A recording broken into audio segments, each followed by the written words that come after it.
د هر یو کس دا شکایت دی چې وزن مې سیوا کیږي او کنټرول کیږي نه، او خوراک ته خو زړه د انسان کیږي. نو جو که دلیه به جوړو نمکینه د روجو به شان دی، ځکه چې دا روجې نه دي، دا هر انسان خوښې دي. او دا تاسو ماشومانو لم ورکولی شئ، ټولې خوړی شئ، لکه فایده یې زیاته ده. دلته تاسو وکړو ما صرف یو چمچه غوړي پکې واچوله، تیل وي، غوړي وي، که سوچه غوړي د سړی خو لا ښه ده. نو هغې کې ما اوږه ټکېدلې واچوله چې لږه شانتې داسې منټ یا نیم پې ووتو. نو بیا پکې زه د چرګې غوښې چې دي واړه واړه پیسز مې کټ کړي دي، لکه دا یو قسم کې زه یخني تیاروم. او دا دلیه چې ده ستاسو 3 ټایمه کافي ده. نو که تاسو وایي چې نه مونږ خالي یخني جوړو، بیا دا دغه شانتې غوښه هم ور واچوئ، مالګه هم ور واچوئ، دا اوږې پیسټ هم ور واچوئ، او ګرمه مساله په اوبو کې باندې کړئ چې غوړي پکې بیخي نه اچوئ. خو زه یې پکې لږه شانتې دا غوښه سره کوم، دې سره کولو سره د دې چې کوم دغه یې که نه بوی ختم شي د غوښې.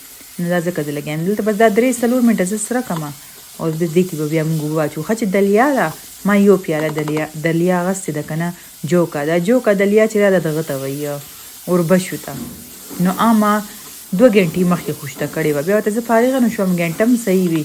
اوس دې کې ما چې دا تاسو وکړو، دا پکې ما نیمې چمچ نه زیاته ګرمه مساله واچوله.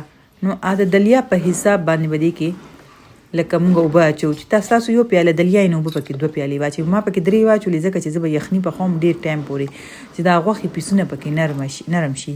او تاسو پکې غوښه زیاته کمه اچولی هم شئ.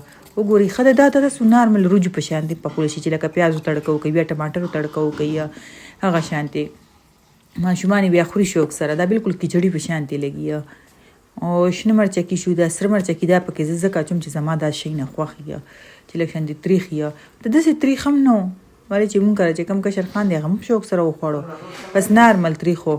نو بس ډکن مې پکې خو منځ کې مې کته چې بس دلته کله دا راټینګه شوه، بیا مې پکې دنیا واچوله. او دا تاسو ته نری ښکاري که نه، کیر په شانتې، خو دا داسې کلکه شي، داسې جم شي چې کله لاسونه یخېږي دومره به دا راغونډه شي، جم شي. نو اسانه شانتې طریقه مې د دلیه وښیله. د یو پیالې دنیا نه تاسو وګورئ دومره ډېره جوړه شوه. که ډایټ کوئ نو دې نه زیاته مه خورئ، لږ خوراک راکم کړئ، او بل به ورسره سم نه خورئ، او ګرمې اوبه زیاتې څښئ، نیمبو اوبو کې واچوئ.